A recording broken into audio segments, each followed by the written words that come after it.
उपासक की अंतर्दृष्टि कब आती है? सेवा, स्वाध्याय, सुमिरन, सत्संग, फिर अंतर्दृष्टि समाधि। जो सेवा में प्रमादी है, भगवत सेवा, गुरु सेवा, समाज सेवा, वो किसी मार्ग का पथिक नहीं है, किसी मार्ग का पथिक नहीं है। बड़े बड़े महापुरुष जो ब्रह्मबोध हो गए या भगवत तत्व में स्थित हो गए, उनको भी इस भगवत स्वरूप समाज की सेवा करनी ही पड़ी। शरीर में जब तक हमारे बल है तब तक हमें समाज स्वरूप, भगवत स्वरूप, गुरु स्वरूप, वो एक ही परमात्मा बैठा है, हमें सेवा में तत्पर रहना है।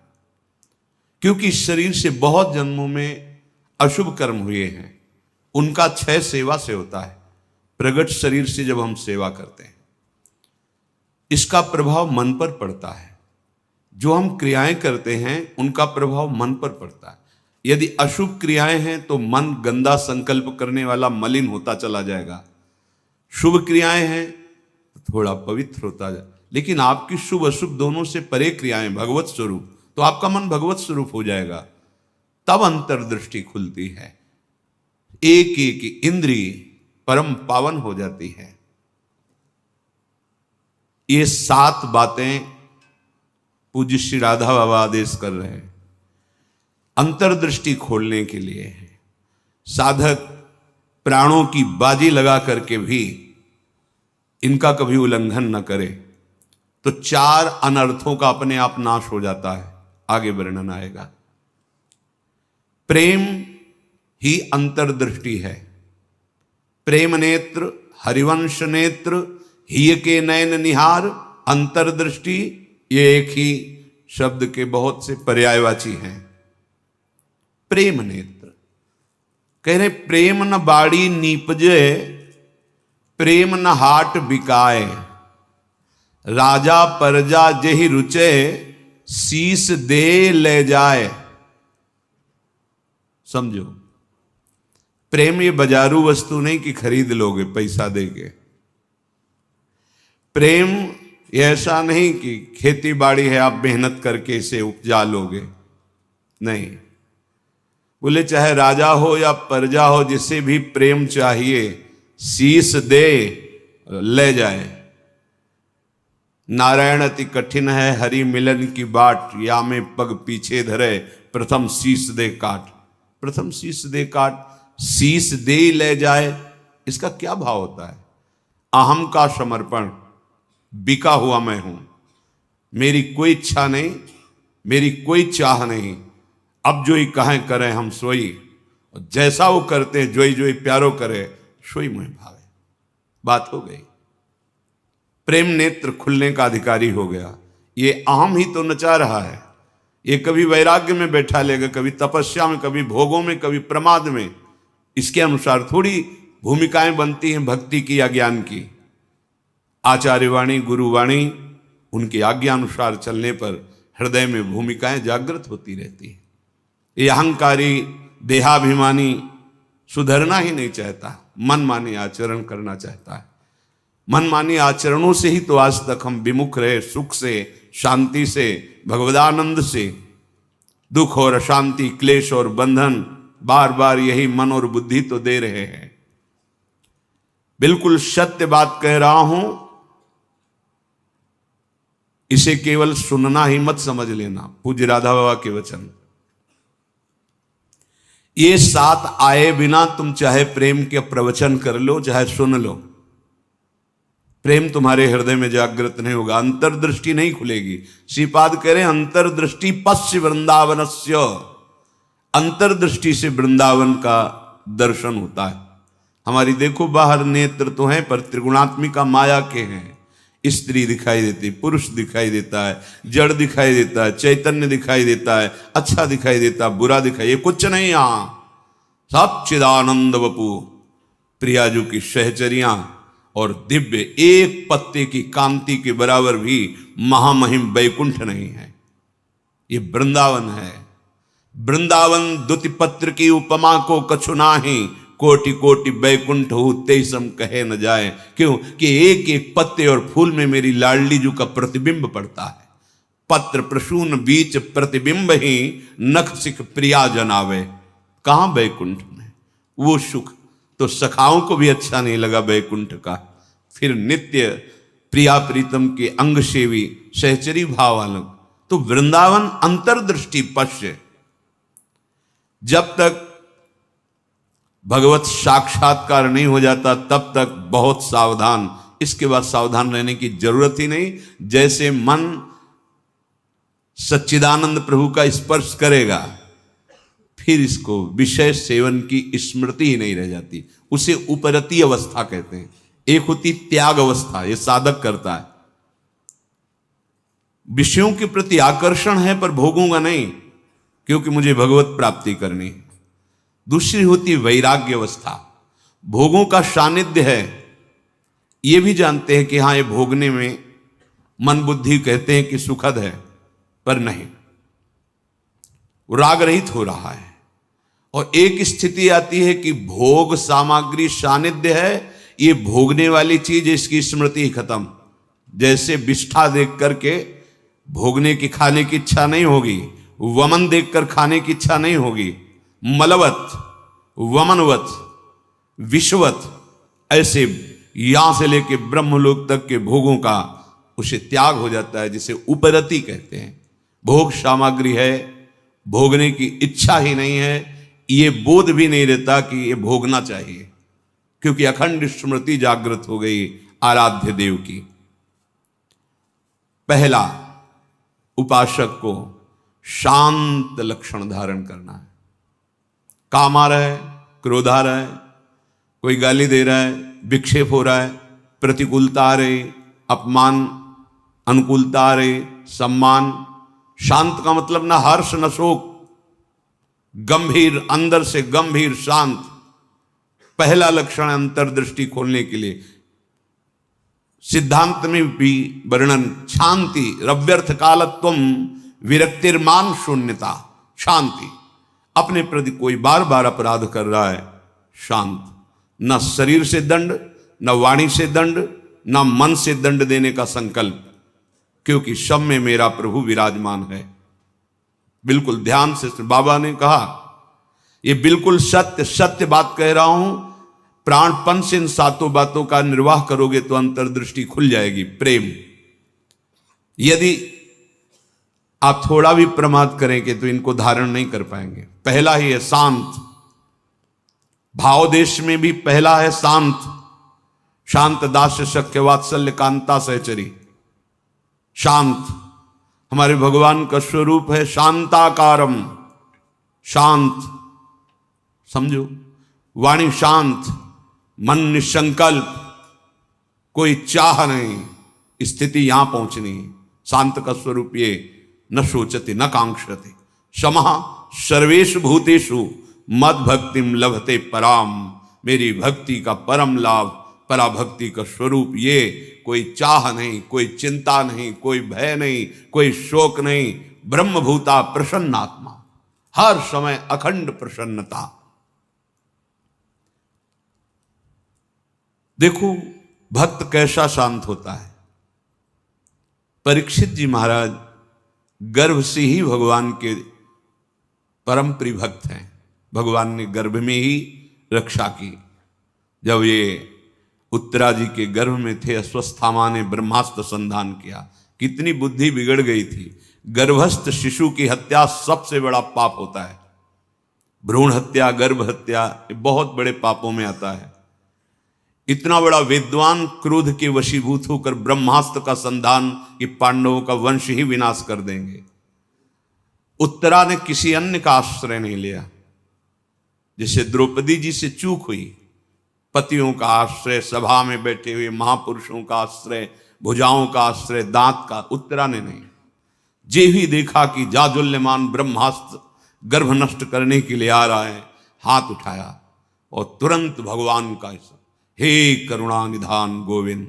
पूरा शब्द नहीं हुआ, भगवान गर्भ में ही प्रकाशित हो गए, आसपास गर्भ की रक्षा कर रहे हैं।। परीक्षित जी गर्भ से ही भगवान के भक्त हैं।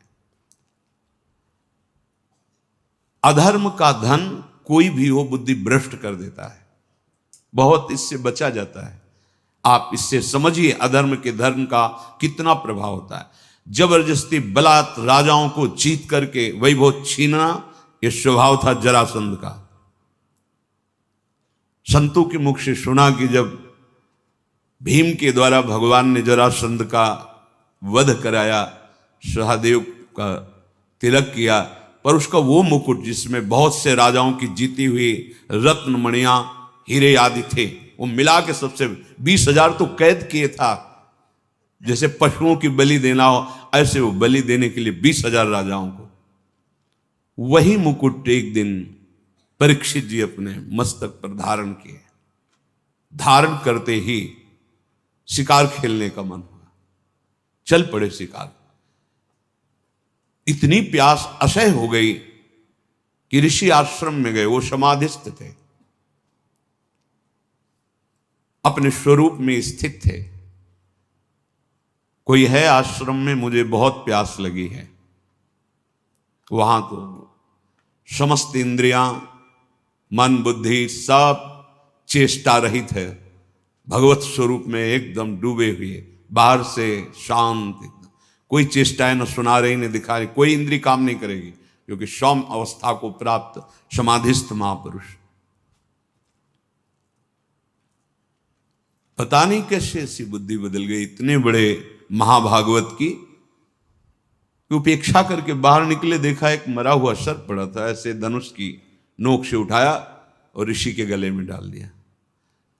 महत अपराध है। साधु का उपहास या इस तरह की चेष्टाएं, उनको इसका भी पता नहीं चला, तो शांत अपने स्वरूप में स्थित हैं। कुछ ब्रह्म ऋषि कुमार देखे कि राजा परीक्षित अंदर गए थे, बाहर गए तो कोई बात थी क्या, वहां गए तो देखा समाधिस्थ थे, उनके गले में मरा हुआ सर्प। तो ऋषि कुमार दौड़ते हुए श्रृंगी ऋषि जहां स्नान कर रहे थे वहां गए और कहा, राजा परीक्षित ने बड़ा उपहास किया आपके पिताश्री का, एक मरा हुआ सर्प गले में डाल दिया। इतनी बड़ी सामर्थ्य कैसे कि समाधिस्थ मेरे पिता का अपमान। तो क्या उन्होंने समझ लिया कि राजाओं के पास ही बल होता है, ब्रह्म ऋषियों के पास बल नहीं होता? नौ किशोर अवस्था है श्रृंगी ऋषि की, उसी जल से आचमन किया और कहा आज मैं दिखाता हूं कि ब्रह्म ऋषियों का बल क्या होता है। इसने मरा हुआ सर्प मेरे पिता के गले में डालकर एक ब्रह्म ऋषि का अपमान किया। मैं शाप देता हूं, आज के 7वें दिन तक्षक सर्प इसे डसेगा और कोई त्रिभुवन में नहीं बचा पाएगा। ऐसा ही हुआ और दौड़ करके आए और पिता के गले में लग गए। जब वो बहुत देर लिपट के रोए से तो धीरे धीरे वृत्ति बाहर आई। क्या हुआ, क्यों रो रहे हो? उनका ये परीक्षित आए हुए थे और आपके गले में मरा हुआ सर्प डाला, आपका अपमान किया। नहीं नहीं, देखो इसमें क्या अपमान होता है? गलती तो हमसे हुई, राजा भगवान का स्वरूप होता है। वो आए थे आश्रम में, अर्घपाद आदि देते, उनको जल पिलाते, उनकी सेवा करते, वो हमारे संपूर्ण प्रजा का शासन करते हैं, सेवा करते हैं, रक्षा करते हैं। हमसे गलती हो गई, रोना नहीं चाहिए। तब किसी ऋषि कुमार ने कहा ये रोए ही नहीं है, इन्होंने शाप भी दे दिया है। नहीं नहीं, निरपराध राजा को शाप कैसे दे दिया? क्या शाप? 7 दिन में तक्षक काटे। गजब कर दिया तुमने। अरे हमसे पूछ तो लेते। अब ये ब्रह्म वाक्य हैं, इतने बड़े ब्रह्म ऋषि वो भी नहीं काट सकते। अपने शिष्यों को भेजा जाओ और परीक्षित को सूचना दे दो, कोई उपाय कर लो अपने परम कल्याण का। 7 दिन में तक्षक सर्प आएगा और डसेगा। जे ही जाके वहां परीक्षित ने मुकुट उतार के ये क्या मेरे से, ये क्या हो गया? मुझे दंड मिलना चाहिए। बहुत पश्चाताप करे, ऐसा उपहास कैसे कर दिया, ऐसा अपराध कैसे कर दिया। इतने में वो शिष्य पहुंचे और कहा महाराज आपने जो गले में सर्प डाला, बालक होने के कारण श्रृंगी ऋषि ने आपको शाप दे दिया है। निश्चित आपको 7वें दिन महाभयंकर विषधारी तक्षक आएगा और डसेगा, आपको कोई नहीं बचा सकता। आप उपाय कर लीजिए भगवत प्राप्ति का। बहुत हृदय शीतल हुआ। वर्णन है। एकदम हृदय में शीतलता हुई, प्रायश्चित हो गया। तत्काल सर्वस्व का त्याग, सम्राट पद पर जन्मेजय का तिलक और गंगा के किनारे का 7 दिन तक भगवान शुकदेव जी के द्वारा गाई हुई भगवत चर्चा श्रवण की और बीच में प्रार्थना की थी कि भगवान आप चिंता मत कीजिए, ये भूख और प्यास मुझे अब परास्त नहीं कर सकती। जिस प्यास से पीड़ित होकर के हमने गले में सर्प डाला था, आज उसी प्यास को मैं पराजित कर रहा हूं आपके श्रीमुख से सुने हुए भगवत वचन। विचार करो, इतने बड़ा श्राप सुनने के बाद उनके हृदय में कोई शोक नहीं, शांत हृदय, 7 दिन कुछ खा पी नहीं रहे, शांत हृदय। भक्त का हृदय शांत होता है। उनके गले में सर्प डाला हुआ शांत नहीं हुए, कोई बात नहीं। अगर हम भगवत दर्शन करना चाहते हैं, महासुख में निमग्न होना चाहते हैं, दुख मिटाना चाहते हैं, तो शांत होना स्वभाव में लाएं। अशांत स्वभाव नहीं। अशांतस्य कुतः सुखम। अशांति अगर हृदय में होगी तो बहुत पाप बन जाएंगे, कड़ुआ बोलोगे, गंदे आचरण बन जाएंगे, हिंसा आदि दोष भी उत्पन्न हो सकते हैं। इसलिए पहला अंतर्दृष्टि खोलने के लिए शांत, हमारा भाव भी पहला शांत भाव। ये मार्ग का पथिक भी शांत मार्ग का पथिक है। शांत शब्द को पकड़ो, अशांति अंदर से है दबा लो। नाम जब कर रहे हो ये सब मिट जाएगी। बाहर से तुम्हें पहले शांति लानी, बाहर की क्रियाओं में किसी भी तरह से किसी द्वंद्व में तुम्हें अशांत नहीं होना है। वो तभी हो सकता है जब आप लक्ष्य बना लियो भगवत प्राप्ति, तभी सह सकते हो, कोई बात नहीं। भगवान इसकी बुद्धि में बैठ करके हमारे को सहनशीलता सिखा रहे हैं, इसीलिए निंदा कर रहा है, अपमान कर रहा है, अवहेलना कर रहा है। भगवान के द्वारा प्रेरित है या कोई कर्म हमारा क्षय हो रहा है, शांत। दूसरा है आराध्य देव के भजन के सिवा कोई भी एक क्षण व्यर्थ न जाने पावे। अव्यर्थ कालत्वम, कबहू काल वृथा नहीं जाए। सेवक जी महाराज पकड़ो, अंतर्दृष्टि प्राप्त महापुरुष ही जीवन मुक्त कहा जाता है। पकड़ो, कोई भी क्षण भजन के बिना ना जाए। शरीर से सेवा हो रही और अंदर ही अंदर नाम जब चल रहा है, प्रभु के लीला रस से भरे हुए पद गुनगुना। कितना सहज सरल भगवदानंद प्रदान करने का हमें साधन मिल गया गुरु कृपा से। सेवक शरण सदा रहे, अनत नहीं विश्राम। कै वाणी हरिवंश की, कै हरिवंश ही नाम। या तो नाम मंत्र चल रहा है और या वाणी जी गुनगुना रहे हैं, एक क्षण भी न जाए। देखो, प्रयास करो। गुरु कृपा बल में ऐसी सामर्थ्य, अहंकार में नहीं। एक क्षण भी भजन के बिना ना जाए, अंतर्दृष्टि तभी खुलेगी। तीसरा, ये विश्वास कर लो, संसार के किसी भी भोग में सुख नहीं है। कभी तुम्हें तृप्ति नहीं मिल सकती, क्योंकि है ही नहीं। ये भूत के लड्डू हैं, चाहे जितना खा लो पेट नहीं भरेगा, और ना खाओ तो ललचाते रहो। इसलिए तुम्हारा ललचाना ना हो, नाम जप करो। ये विश्वास करो महापुरुषों के वचनों से, भोगों में सुख नहीं है। कितना भोगोगे? महाराज ययाति ने अपने शरीर से तो यौवन अवस्था का भोग किया ही, अपने पुत्र की यौवन अवस्था लेकर फिर भी तृप्ति नहीं हुई। तब उन्होंने कहा, संपूर्ण संसार के ये सब भोग भगवत विमुख व्यक्ति एक को दे दिए जाएं तो भी वो तृप्त नहीं हो सकता, क्योंकि नहीं है। कल किसी ने प्रश्न किया था, ऐसा ऐसा हमने सैकड़ों ऐसा ऐसा सब किया, तो हमने कहा ईमानदारी से बताना, वृंदावन में बैठे हो, क्या तुम्हारी तृप्ति हुई, क्या सुख हुआ? तो चिल्ला के रो के बोला, नहीं, नहीं होगी। विनिश्चितम बदामि तेन अन्यथा वचांस। गोस्वामी जी के, मैं झूठ नहीं बोल रहा, सत्य कह रहा हूं। हरिम भजन्ति, बिना भजन के तुम्हारे इंद्रियां, तुम्हारा मन, तुम्हारा हृदय शीतल हो ही नहीं सकता, विश्राम पा ही नहीं सकता। ये जलाती रहेंगी कामनाएं, तृष्णा, वासनाएं। इसलिए पहले समझ लो, गुरुजनों के वचन मान लेने से निकल जाओगे। अगर अनुभव करने की चले भोग राज्य में, तो आज तक कोई ऐसा नहीं हुआ कि स्वयं लौट पाया हो। हमारी आपकी तो बात जाने दो, बड़े बड़े महापुरुषों में। एक उदाहरण, आद्य गुरु भगवान शंकराचार्य जी नवीन किशोर अवस्था में ही पूरे विश्व को अपने प्रकांड ज्ञान के द्वारा परास्त कर दिया। जब तीर्थराज प्रयाग पहुंचे, पूरे सन्यासियों का साथ में दल होता, मंडली होती, आगे भगवान शंकर साक्षात शंकराचार्यम, शंकरम शंकराचार्यम, ज्ञान का विशुद्ध स्वरूप, तेजों में दृष्टि पड़ते ही चरणों में झुक जाए, ऐसा तेज। मंडन मिश्र नाम के एक बड़े विद्वान थे। भगवान शंकराचार्य जी ने उनसे कहा, सत्य को स्वीकार करो या तर्क।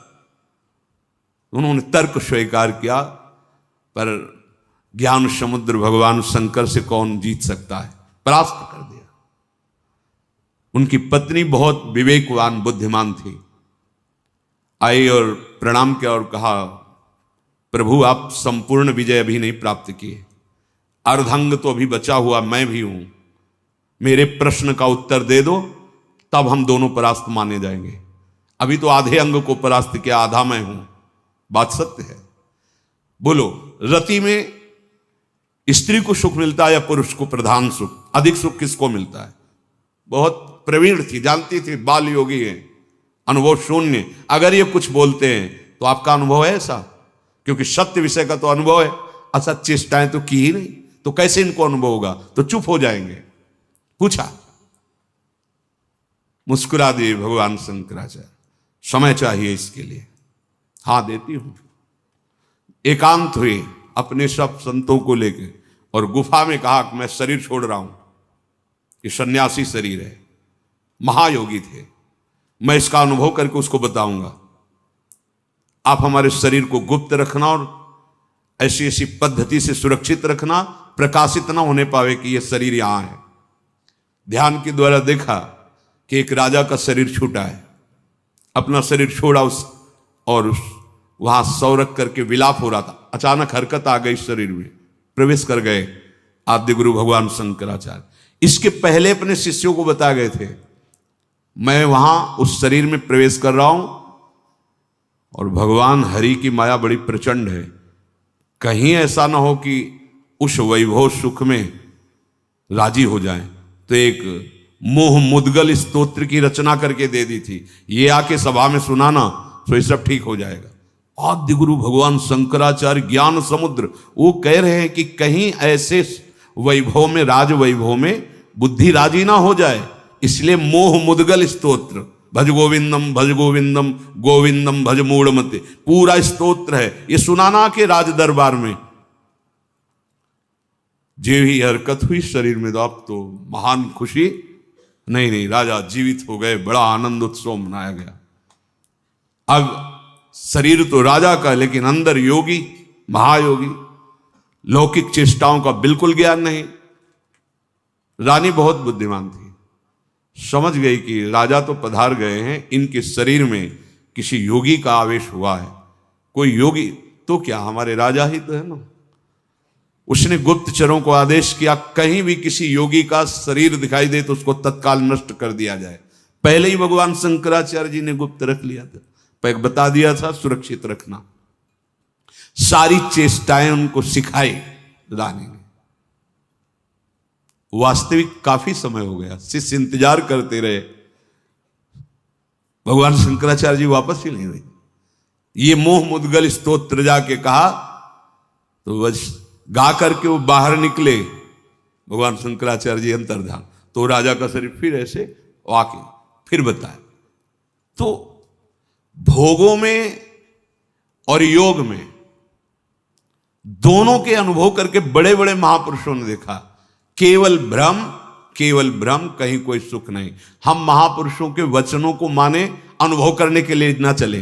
अनुभव करने के लिए जब गए तो आद्य गुरु भगवान शंकराचार्य भी अपने शिष्यों को मोह मुद्गल प्रहार करके मोह का नाश करना, क्योंकि उस शरीर में जाने पर हो सकता है मोहबद्ध कर, ये भगवान की प्रचंड माया है।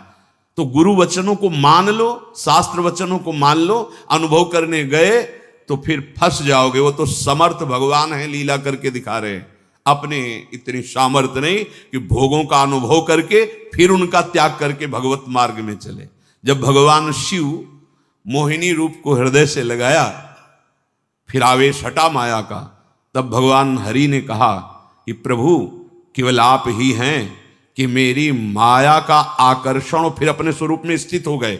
दूसरा इस सृष्टि में नहीं है, सृष्टि में नहीं। ऐसी प्रचंड माया भगवान की है। इसलिए पूज्य राधा बाबा कह रहे उपासक, तीसरा नंबर है, समस्त भोगों में कोई सुख नहीं है, ये मान लो। केवल शरीर यात्रा के लिए या अपनी धर्म पूर्ति के लिए, आप गृहस्थ में हैं तो धर्म पूर्ति के लिए, संतानोत्पत्ति के लिए वो आज्ञा शास्त्र की है, वो निष्पाप क्रिया है, वो आपको आगे बढ़ाएगी। भगवत मार्ग के पथिक को जितने से काम चल जाए कम से कम, उतना शास्त्र सम्मत भोगों को स्वीकार करके आराधना में बढ़ना है। शास्त्र सम्मत, तस्मात् शास्त्रम प्रमाणम ते। पहली बात तो भोगों में सुख है ही नहीं, ये बैठा लो। जितने से प्राण पोषण उतना अन्न डाल लिया, जितने से शरीर ढक जाए उतना वस्त्र धारण कर लिया। निरंतर निरंतर शांत और निरंतर, एक क्षण का अंतर न पड़े ऐसा भजन, और भोगों में सुख बिल्कुल नहीं है ऐसा। जैसे कोई दुर्गंध युक्त स्थान हो तो हम नाक बंद करके चलेंगे क्योंकि बड़ी दुर्गंध है। कोई मल बमन आदि पड़ा हो तो उस दृष्टि नहीं डालेंगे। ऐसे भगवत मार्ग में चलने वाले पथिक की दृष्टि बड़े से बड़े आकर्षणकारी भोगों के प्रति होती है, ध्यान रखना। रमा विलास राम अनुरागी तजत बमन जिम जन बड़भाग, वो देखेगा भी नहीं। ऐसे अगर आप किसी भी दृश्य को प्रियता से देखते हैं मोबाइल में, या ऐसे छुप के देख रहे हैं, भाई सामने तो देख नहीं सकते तो किसी ऐसी जगह खड़े जहां से शरीरों का आकर्षण देख रहे हैं, अपने आप का नाश कर रहे हैं, वो संस्कार बन रहे, तुम्हें गिराएंगे, यहां नहीं तो कहीं गिरा देंगे, आज नहीं तो कल गिरा देंगे। बहुत सावधान।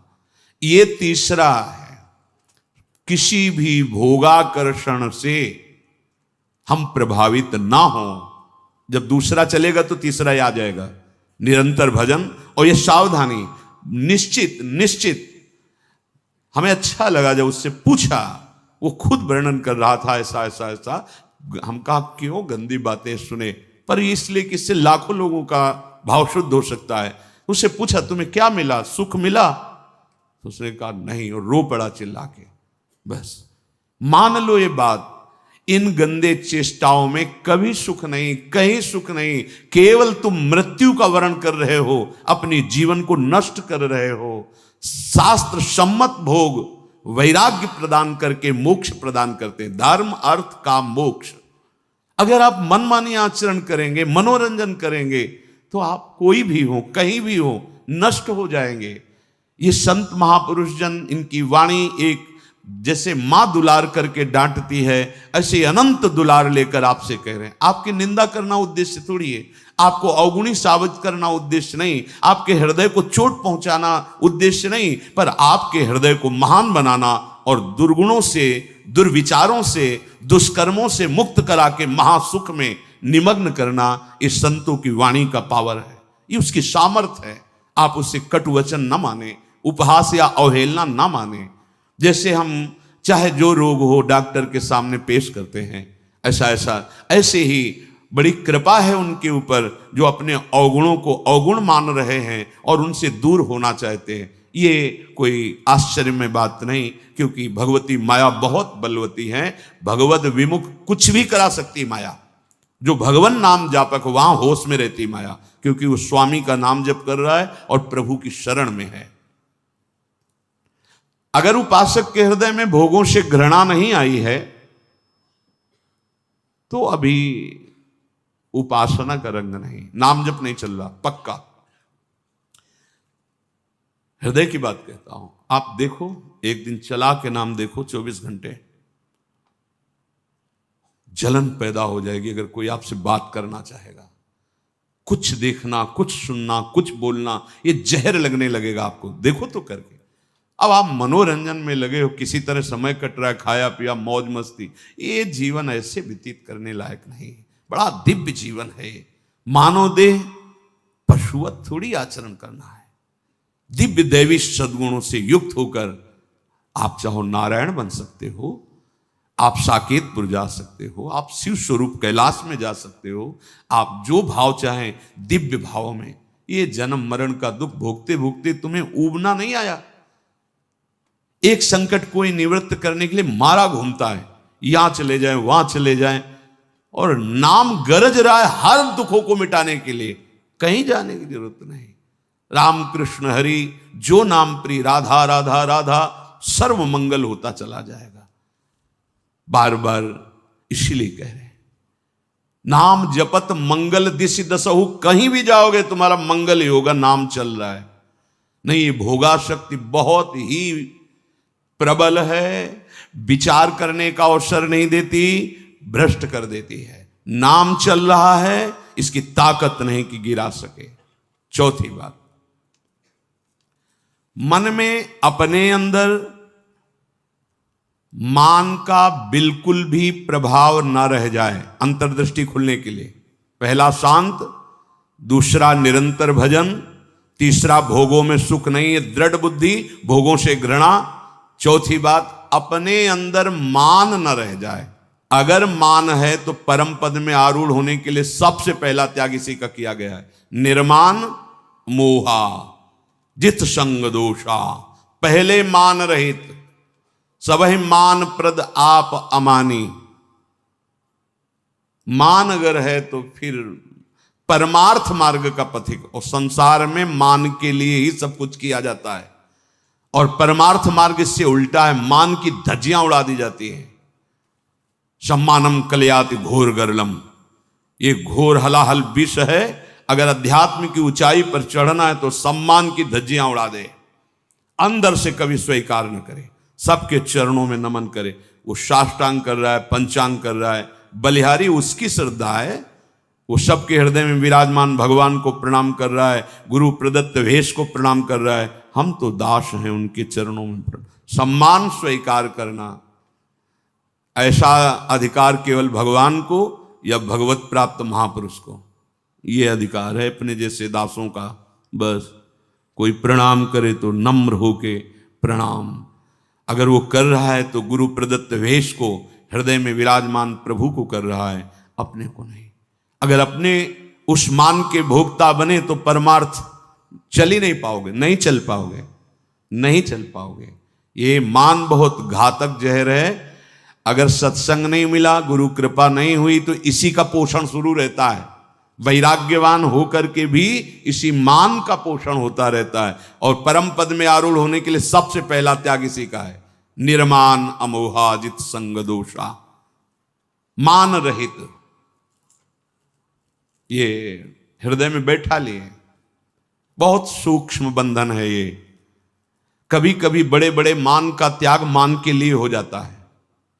सम्मान पत्रों का, आसनों का त्याग मान के लिए। बड़े सुंदर, कितने दयनीय। ये सुनने की इच्छा मान की इच्छा है।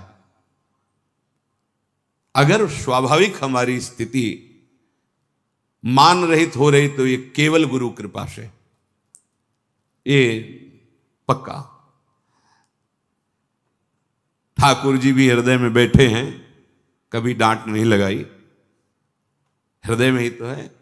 लेकिन जब ठाकुर जी गुरु रूप से आए तो एक एक चोरों को पकड़ करके पीट पीट के बाहर कर दिया। अहंकार, मान, मद, काम, क्रोध, लोभ, मोह, मद, मत्सर, ये सब पर टिको ना, आज्ञा पे टिको, गुरुजनों की आज्ञा पर, वाणी पर टिको, सब ठीक हो जाएगा। ये जिम्मेवारी प्रभु की बन जाती है। योगक्षेमम वहाम्यहम्। अप्राप्त को प्राप्ति कराना और प्राप्त की रक्षा करना। आप अनन्यश्चिंतयन्तो माम, अनन्य होकर केवल चिंतन करो, संभाल लेंगे। मान को स्वीकार मत करो, मान को स्वीकार न करो। शरीर स्वस्थ है, कोई प्रणाम कर रहा है, आप भी प्रणाम करो, उसकी श्रद्धा है। जब बहुत लोग प्रणाम करें तो कहां तक करोगे? हृदय से सबको प्रणाम किया और अपनी स्वीकृति नहीं की कि हमें प्रणाम हो रहा है। नहीं नहीं, देहाभिमान पुनः पुष्ट होने लगेगा। बहुत सूक्ष्म है। जहां हमारा मन प्रपंच में फंसने लगे, जहां हमारा मन संसार की मान्यताओं को स्वीकार करने लगे, नहीं, ये जीवन केवल भगवत प्राप्ति। मन की बिल्कुल एक दृष्टि रखो मन पर, इसकी एक एक वृत्ति की जांच करनी है। वो स्वाभाविक स्फुरित जो हो रहा है उसका विकारात्मक स्वरूप, शासन उस पर, प्रश्न उत्तर उससे करो। हम लोग क्या करते हैं? गुरुजनों से प्रश्न उत्तर करके तर्क रखते हैं। तर्क रखो मन के ऊपर। क्यों? बहुत बार तो तेरी सलाह मान ली, दुर्गति ही हुई है, अब तुझको मेरी सलाह माननी होगी, जो मैंने संतों से सुना है, जो मैंने शास्त्रों से पढ़ा है, उस पर तर्क रखो। नहीं, मन के तो बोलते ही दस्तखत कर दिए और शास्त्र सम्मत गुरुजनों की वाणी पर क्यों में हो, ऐसा क्यों, वैसा क्यों। चौथा है आपके मन के अंदर मान का बिल्कुल ना रह जाना। अमानिना मान देना, स्वयं अमानी, दूसरों को मान देना। महाराज भर्तृहरि जी जब भोगों से वैराग्य की वृत्ति जागृत की, कुछ नहीं, पिंगला का दृश्य देख करके घोर वैराग्य युक्त भगवान शंकर की आराधना, समय पर देवाधिदेव महादेव प्रसन्न हुए और कहा क्या इच्छा करते हो, वरदान मांगो। तो भर्तृहरि जी ने यही वरदान मांगा था, प्रभु कभी सम्मान से मुझे भिक्षा भी ना मिले, तिरस्कृत होकर भिक्षा पाऊं, कभी सम्मान से, मान से नहीं। ये क्यों? जहां मान जागृत हुआ फिर देहाभिमान, क्योंकि चक्रवर्ती सम्राट रहे ना, तो यही मांगा कि मान रहित हमारी स्थिति रहे, अर्थात भिक्षा भी मुझे कभी सम्मान से न मिले प्रभु। और महापुरुषों के वचन, जिस गली में भिक्षा मांगने गए आपका तिरस्कार हुआ, अपमान हुआ, अवहेलना हुई, उस गली में जरूर जाना चाहिए। लेकिन उस गली को पहचान लेंगे, जाएंगे नहीं। और आओ बाबा राधे श्याम, बैठो कुर्सी में बैठो, एक गरम गरम बनाओ, वहां जरूर जाएंगे। नहीं, वहां मत जाइए। दरवाजे के बाहर से भिक्षा का अधिकार है, अंदर बैठना, कुर्सी में जाके बैठना, बात करना, हंसना, ये आप अपने लिए वो बीज बो रहे हैं जो परमार्थ को नष्ट कर देगा। गुरुजनों का आदेश है, भिक्षान्न केवल गेट के बाहर से, राधे श्याम 2-3 आवाज लगाई, अगर कोई ग्रह निकला भिक्षाम दे, ली रोटी चल, नहीं बस 1 2 3 आवाज लगाई, बाहर मिला मिला, नहीं मिला भूख पा लिया। तब भगवान अधीन होते हैं ऐसे भक्तों के। मन में मान का बिल्कुल न रह जाए आदर, बिल्कुल। 5वां, दिन रात में प्रतिपल ये भरोसा दृढ़ हो जाए भगवान हमारे साथ हैं। प्रेम दृष्टि खुलने का ये राधा बाबा का आदेश है। रात दिन तुम्हारे अंदर ये भरोसा हो जाए कि दिखाई तो नहीं दे रहे, भगवान है निश्चित हमारे पास। हमारी वाणी जी कहती है, नाम वाणी जहां श्याम श्यामा तहां। नाम चल रहा है तो तुम्हें दिखाई देंगे आगे चलकर, अभी पहले पाप नष्ट होने दो, अनर्थ की निवृत्ति होने दो, फिर देख लेना। पर तुम्हें ये विश्वास करना है आज सुन के, हर समय भगवान हमारे पास हैं, हमारे आराध्य देव हमारे पास हैं, हमारे पास हैं और निश्चित वो मुझे मिलेंगे। 5वां है, निश्चित मुझे मिलेंगे, वो हमारे आसपास ही हैं, वो हमें देख रहे हैं। विश्वास करो, हमारे आराध्य देव आसपास हैं, मुझे देख रहे हैं और मैं उन्हें जरूर देखूंगा, अर्थात निश्चित भगवत साक्षात्कार होगा। 6, माला संख्या पूरी करने वाली यहां बात नहीं है, वो तो प्रारंभ की होती है। यहां बात है कि प्राण छूट जा सकते हैं लेकिन भजन नहीं छूट सकता, ऐसी दृढ़ता पूर्वक भजन। दूसरा था निरंतर भजन, अब इसमें दृढ़ता पूर्वक भजन। दृढ़ता इसलिए 6 नंबर मानो उसी की व्याख्या का रखा है। कोई प्रलोभन आ सकता है जो आपके भजन को रोक सके, क्योंकि माया बहुत बलवती है। कोई वासना दबी होगी, वही वासना का सारा भोग सामग्री फ्री, एकांत भोगो इसको, क्योंकि आप बहुत ऊंचाई पर चढ़ने जा रहे हो, भोगो इनको।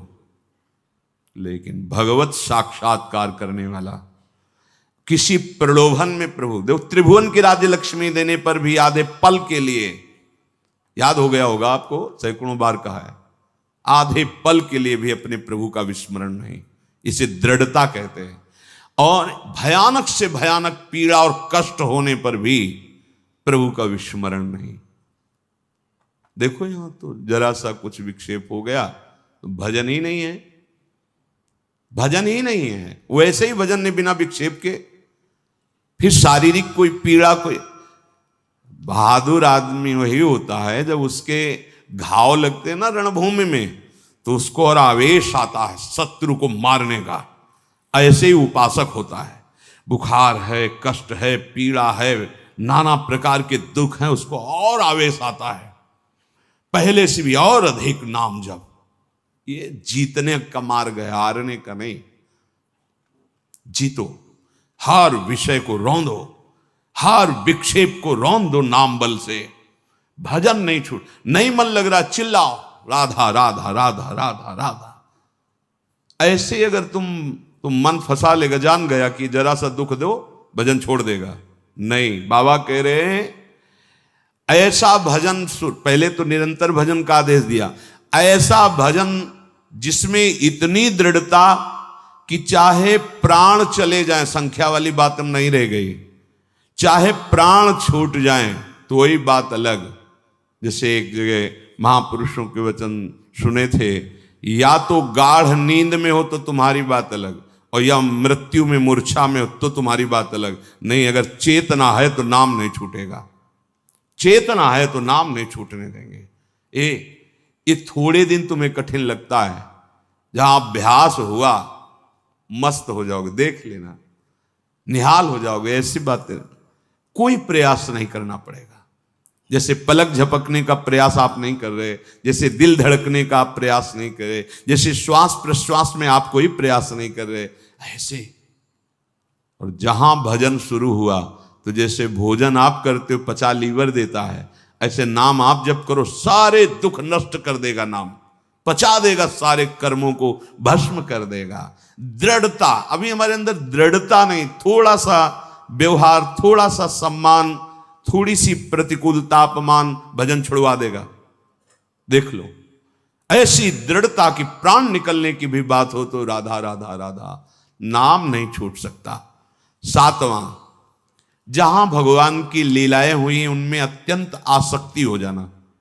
ये ब्रज 84 कोश भगवत लीला क्षेत्र है, इसमें आसक्त हो जाना। भले आप नहीं रह पा रहे हैं, लेकिन आप कहीं भी हो, आश्रय इधर हो वृंदावन, जब आपको छुट्टी मिली भागे वृंदावन, एक दिन ही सही परिक्रमा लगाई, दर्शन किया, सत्संग किया। भगवत लीला स्थलियों में आसक्ति, आसक्ति का मतलब होता है फिर और कहीं जाने की इच्छा नहीं होगी। जैसे विदेश में गया हुआ आदमी छुट्टी पाया तो अपने देश जा, तो अपने घर की बात सोचे, घर जाना है, ये हमारा घर है वृंदावन। हम भूल से माया में अनेक संबंध स्थापित करते हुए भटक रहे हैं। आ जाओ, हरि और किशोरी जो ललिता विशाखादि सखियां, दिव्य वृंदावन, ये हमारा घर और ये हमारे घर के जन है। आए मिले परिवार आपने, हरि हंस कंठ लगायो, भाग बड़ो वृंदावन पायो। ये 7 बातें जब कोई धारण करता है और 4 विघ्नों से बच जाता है तो उसके हृदय में अंतर्दृष्टि प्रकाशित हो जाती है। ये 4 दुष्कृत हैं, अनर्थ, ध्यान से सुनना। ये 7 बातें स्वीकार करनी है और इन 4 बातों से बचना है। पहला है दुष्कृत जात अनर्थ।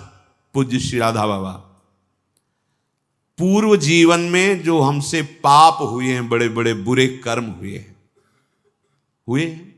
पूर्व में लाखों अनंतों जन्मों का बात आ गई। अभी अज्ञानी जीव ऐसे तर्क करते हैं, कौन जाने पीछे कर्म हुआ है कि नहीं।